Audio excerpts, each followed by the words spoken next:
So we're going to start with this writing frame, one of the complex structures that you can use in your writing and in your speaking assessment to get top marks in communication and in range of language. So, in here we're going to start with this chunk. Si pudiera hacerlo. If I could do it. Now, as you can see, si means yes, but also means if in Spanish. Now, pudiera, a really, really important verb. Si pudiera, if I could. And then, as you can see in here, hacer means to do, and lo is it. So, if I could do it. Si pudiera hacerlo. So, you should start your sentence with this particular expression. Now, let's go to the key verb that we are going to go through today. No dudaría. Now, no dudaría, dudar is to doubt, when you hesitate in doing something. And what you do is you add ería, because that means I would in Spanish. And if you put no before, means I wouldn't hesitate. No dudaría en. I wouldn't hesitate to do something. So, si pudiera hacerlo, no dudaría en. And then, the third column of this writing frame is the verb ending in viajar, to travel. You wouldn't hesitate to travel, or estudiar, to study something, or comprar, to buy something, or vivir, to live somewhere else.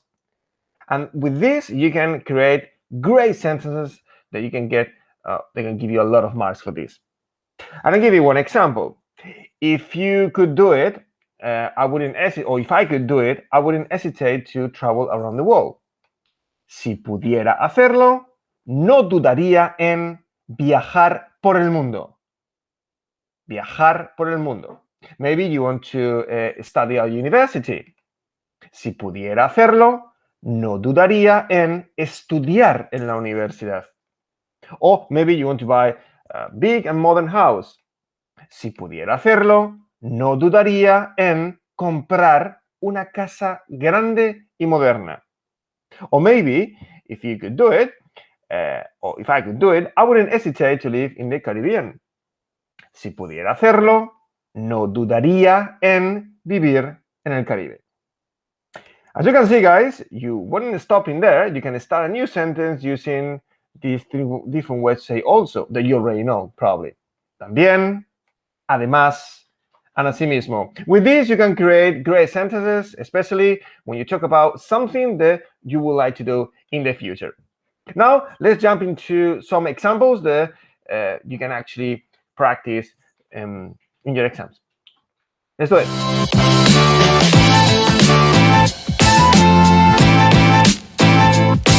Right.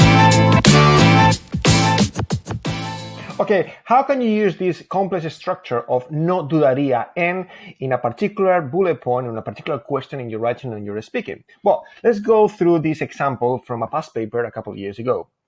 In this particular bullet point, they ask you for tus ambiciones para el futuro, your ambitions for the future.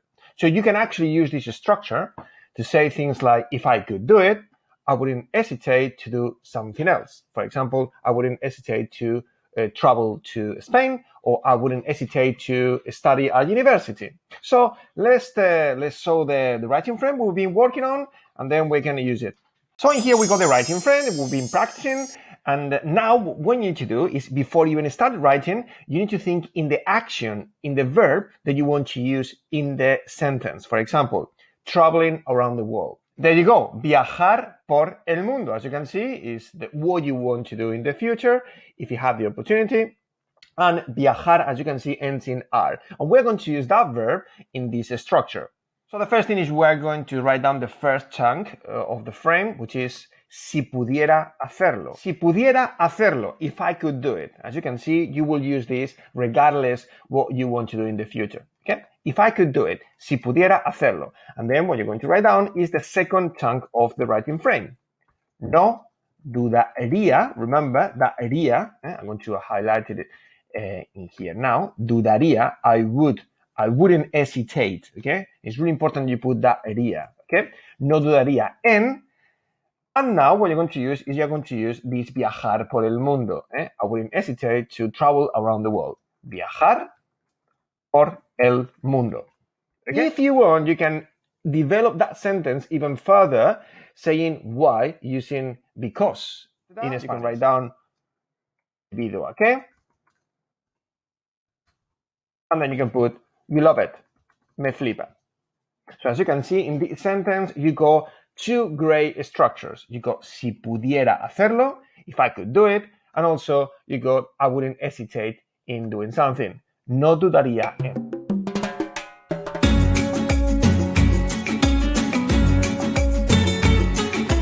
So another example from a 150-word essay. This is the higher paper.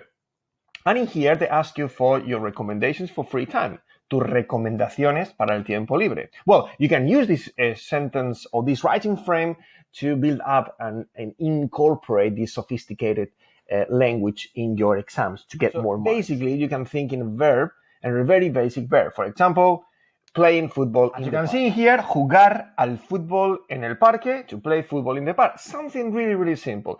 And now what we're going to do is we're going to use this writing frame and incorporate jugar al fútbol en el parque after no dudaría en. Let's do it again. So, si pudiera hacerlo, again, you start with the first chunk of language. Si pudiera hacerlo, if I could do it.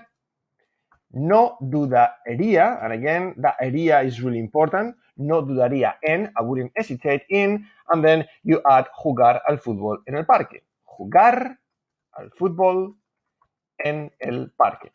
And as you can see again, you got si pudiera hacerlo, then no dudaría en, I wouldn't hesitate in doing something, and then jugar, as you can see, ends in R. If you want, you can add why would you like to do this, or you wouldn't hesitate in doing this. Maybe because you love playing a sport. So let's causa de que me encanta practicar deportes.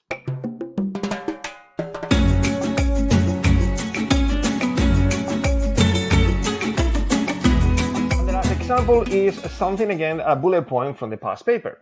¿Dónde quieres vivir en el futuro?